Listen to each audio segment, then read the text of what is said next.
this is Carrie again, and I have another video today. Today I will be talking about some of the myths that I have seen around about adult coloring books and the people who use them. And these are myths that I've seen around. It's been almost 2 years that I've been doing adult coloring videos. My first one, there'll be a link down in the description below for my very first adult coloring video, and this was in July of 2015, so it's been almost 2 years now.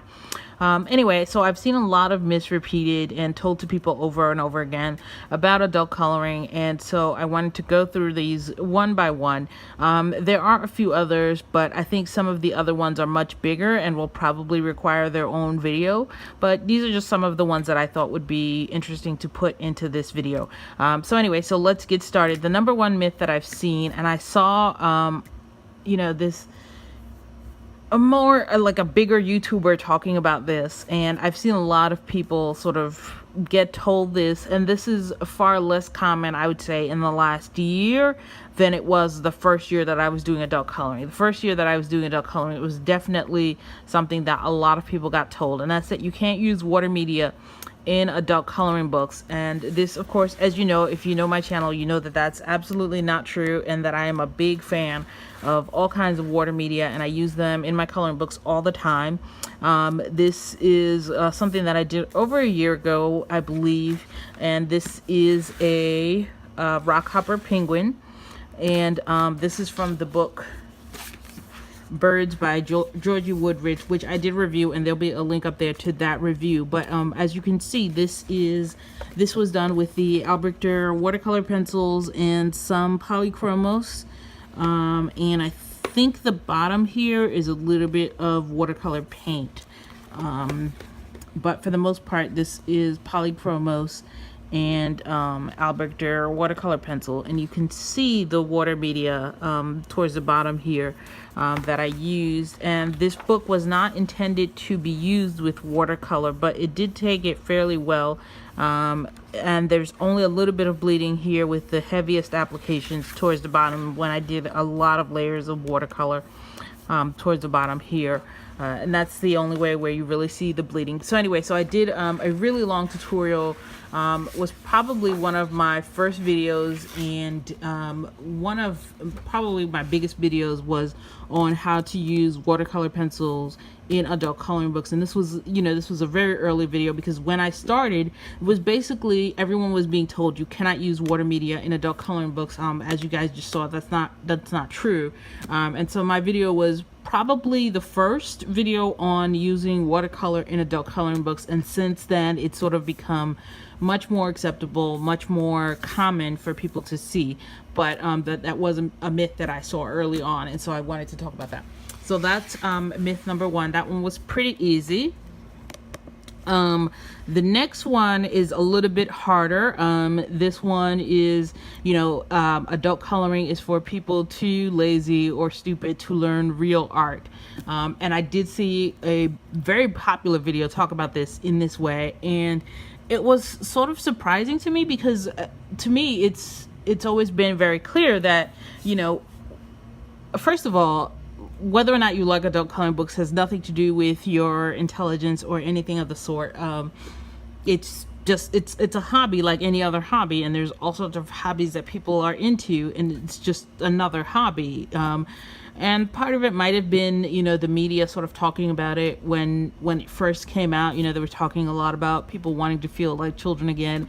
And for me, that was never part of it. For me, it was just like a relaxing thing to do, and something that really relaxed me and really, helped me deal with my PTSD and my other issues. Sorry, I just felt a cat walk behind me, and it was kind of creepy and slow. You know how the cats are. Anyway, so it was something that, that's what it was for me. So it's not necessarily anything like that. I mean, growing up for me, I never had access to any sort of art education, really. We had, I don't recall us having regular art classes. We had somebody come in once in a while and do art with us. But this was New York City public schools. Art was not really a big part of the curriculum for me, and I know that that's true for a lot of people, where art was not something that they were taught in school. It wasn't something that their parents bought them. paint and all this other stuff. Like that, not everybody has access to that. So that always seemed to me to be a very privileged point to come into the discussion about it. So to sort of just assume that everybody had access to art education and people just, didn't want to do it. And so there's something about that was always really unsettling to me. So I did want to talk about that. So for a lot of people, they really just don't have access to art education, and this might be the first time that they're encountering art, in a way that is accessible, in a way that is fun, and in a way that is non-judgmental.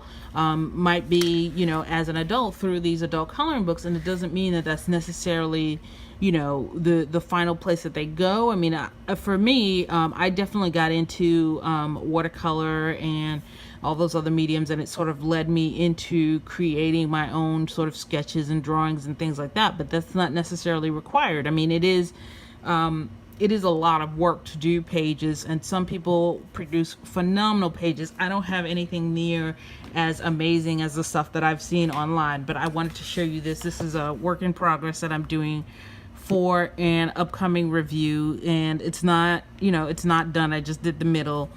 And this is coming up for my updated Polychromo review, which I will be doing at some point relatively soon.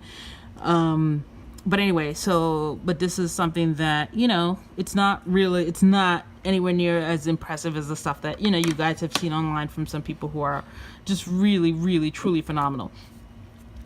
So there's that. And the other thing that adult coloring does is it really can serve for some people as a gateway into more traditional art forms. This is, if you guys have seen my sketchbook tour, then you guys have already seen this. These are some sketches that I did on my own, and just sort of teaching myself how to create sketches so that I can make my own, essentially, the goal is to be able to make my own pages that I can then color. And so, I'm learning how to, quote unquote, how to art in the process that I'm doing this. And it's definitely been a lot of fun. But it's, it's something that's more traditional. But like I said, I didn't really have access to regular art education when I was growing up. So this is my pathway into more traditional art. These are the Derwent Graphitints, which I will be reviewing at some point, but I am surprised at how much they have faded since I put them down. But anyway, so I wanted to show you this is my mixed media journal. I have like a mixed media, I have a regular sketching, I have a whole bunch of drawing ones that are filling up at various stages. Anyway, so there is that. The other one is one that I probably was the catalyst for this video. I saw a YouTube video, and I'm not gonna say which one because it's not really relevant, but this lady just went on and on about how you can't use watercolor and your art will definitely fade, and this is really just, she called it just coloring, and she said there's no way you can frame it, there's no way it's gonna last, there's, and she just goes on and on about it. So to that end, I'm going to pause this video, show you a little clip that I've made of something that I have made. I made it for my wife for Valentine's Day 2016, so it has been up exactly where it is for a year and a half. It's very much, it's not in direct sunlight, but it definitely gets hit by sunlight on a daily basis, and she decided she wanted to frame it and put it up. So I'm going to pause, show you that. Okay, so I made this for my wife for Valentine's Day a year and change back, and it's been framed ever since. And I want you to see that even though these are fugitive colors, it's still going strong.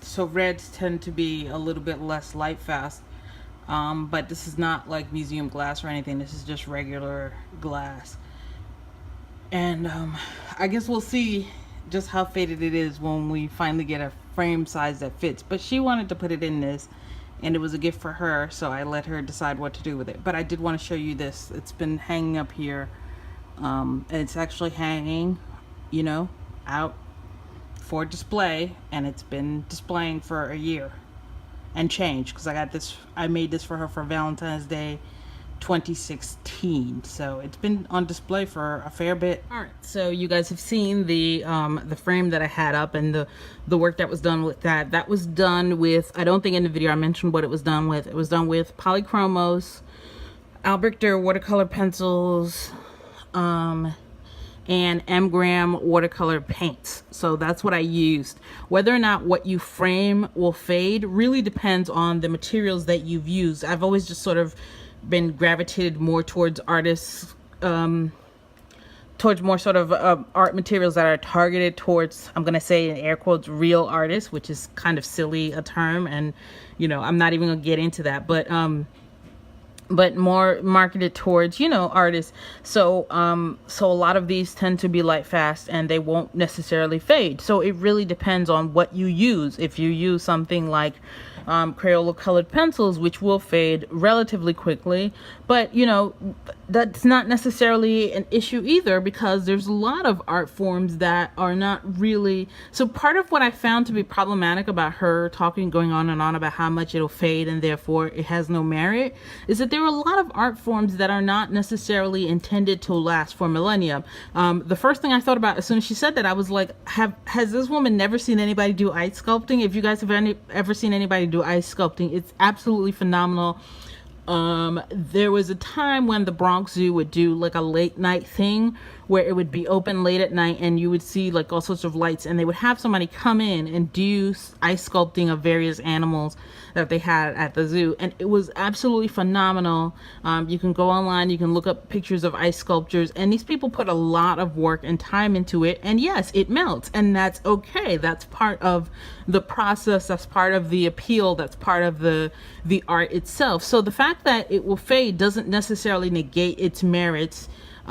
If you use something like Crayola, there are a lot of people who do really amazing work with Crayola. There's somebody was telling me about a person who does amazing photorealism with Crayolas, and I totally believe it, because you know what I'm saying? Like, it's not necessarily like longevity is not in and of itself a precursor to whether or not something is art. That's just silly, and I was kind of surprised by seeing somebody who, you know, described themselves as an artist saying something like that, because I was like, what are you talking about?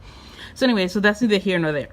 The other thing that I saw in this, this was another video now, and this was like a famous celebrity talking about how, you know, adult coloring is like a sign of the times, and it's just like a sign of how stupid people have become, and how, you know, if you do adult coloring, you're some sort of idiot, which I thought was A, offensive, and B, just really stupid, because, you know, you can do other stuff while you color. I love having audiobooks going while I color. This was one of the, I'm on my second reading of this book, and the only reason I'm showing you this book in particular is because this happens to be a book that my wife has a print copy of. But I do a lot of reading audiobooks while I color. I watch a lot of YouTube videos while I color. I watch, if you guys know my channel, you guys know how much I absolutely love David Attenborough, so I do a lot of watching David Attenborough while I color.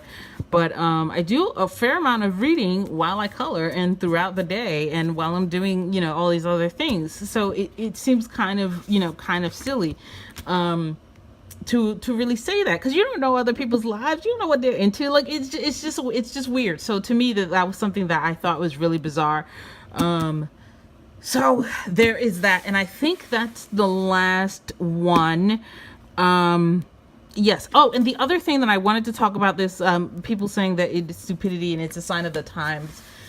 You know, like, one of the ways in which people sort of learn how to make art is by tracing, or by using, you know, templates that they use, and then they can copy the sketch and then make their own sketches over them. And this is a technique that's been used for hundreds of years for people to learn how to create art. And so this notion is sort of like, it's like, are you missing something? Because this is not as new as people said it was. What's new about it is the fact that it was mass marketed and that they increased the quality of the paper and the materials that they use for them. But this concept is not necessarily a new concept. So anyway, so that's neither here nor there. I hope you guys enjoyed this video. This video was a little bit different than my typical video. But if you guys like this video, don't forget to subscribe, like, share, And I think that's about it. Last thing is I do want to make an announcement. Since this is the summer, I will be spending more time with my wife and the cats and all that other stuff. So there will be fewer videos in summer. For the month of July and August, there will be one to two videos a week instead of 2 to 4 videos a week, or 2 to 3 videos a week like I would normally do. So that's just a little heads up for you guys, that there will be 1 to 2 videos a week for the month of July and August. But with that said, I will see you guys next week with another video, probably a review or a tutorial or something. So I hope you guys like this video, and don't forget to stay for the video of the cats. Thank you and have a good day. Bye.